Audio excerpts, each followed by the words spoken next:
These shocking moments were a little too close to the edge, literally. Look at this plane teetering on the face of a cliff in Turkey. It skid off a runway in 2018 during landing. Fortunately, it ended up getting stuck in the mud. A few more yards and the 737 would have ended up in the Black Sea. Miraculously, none of the 160 passengers or crew were injured. In 2021, Nikki and Steve Cunningham hung 100 feet above a gorge in Idaho after strong winds knocked their vehicle over the bridge. When that wind starts kicking out up there, it can be very dangerous. And we've driven that quite a few times, never had problems. This time, just the wind hit it wrong and I couldn't get it under control. The only thing keeping them and their 2 dogs from falling to their death were 2 safety chains connected to their camper trailer. They called 911 and even snapped this photo from inside showing all their belongings down below. I grabbed my phone and I took a picture because nobody's going to believe that's us hanging over this, looking at all our stuff dropping out of our trailer and out of the truck, and that's our stuff, and we could be down there any minute. They were super thankful that we were there to help them, and I'm sure they were very relieved to see the actual ground. The Cunninghams had a tough road ahead after they say all their personal belongings were gone. We lost everything in our trailer.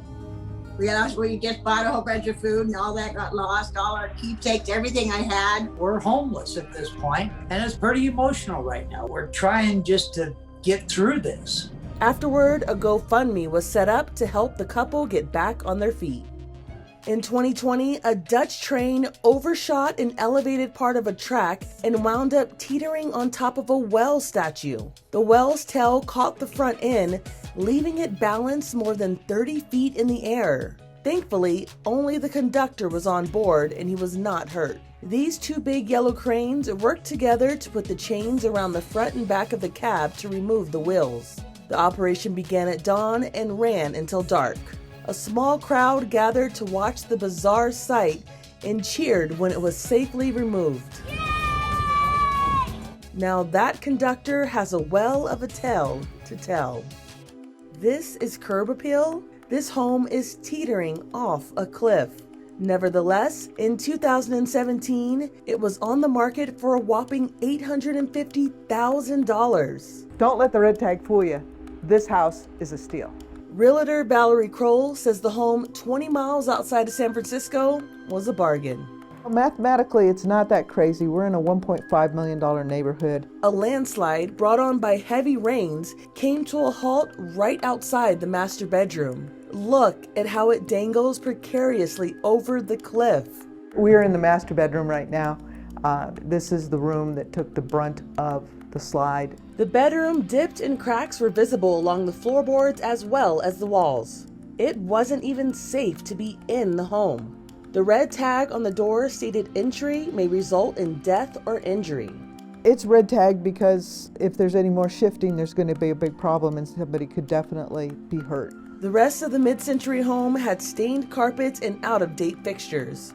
But the location was in a quiet bedroom community and in a great school district. The realtor says you couldn't beat the amazing view. A lot of people have said, that's ridiculous, I would never pay that much money for that house. And yet, with the right person and the right fix, this is all salvageable. Yep, this bride is hanging off a cliff. Talk about a jaw-dropping wedding photo. And she looked so relaxed. As you can see, she wasn't even holding her husband's hand. The ceremony took place in Arkansas in 2020 during the pandemic. Today I take your hand to begin our journey of the rest of our lives together. You look pretty. Things really heated up right after the I do's when newlyweds Sky and Ryan Myers hiked 45 minutes to take the pictures. But the bride was never at risk. She was tethered to a tree with a safety harness photoshopped out of the picture. She was locked down tight, her legs, her waist, it was all in harness, and a climbing rope led to a tree. Here you can see thick rope used to make sure the bride didn't fall. There was also a climbing expert on site to make sure everything was safe. He tested it so many times. I mean, I was constantly pulling on it, before I was out there, making sure that I wasn't going to fall or anything. For Inside Edition Digital, I'm Andrea Swindall.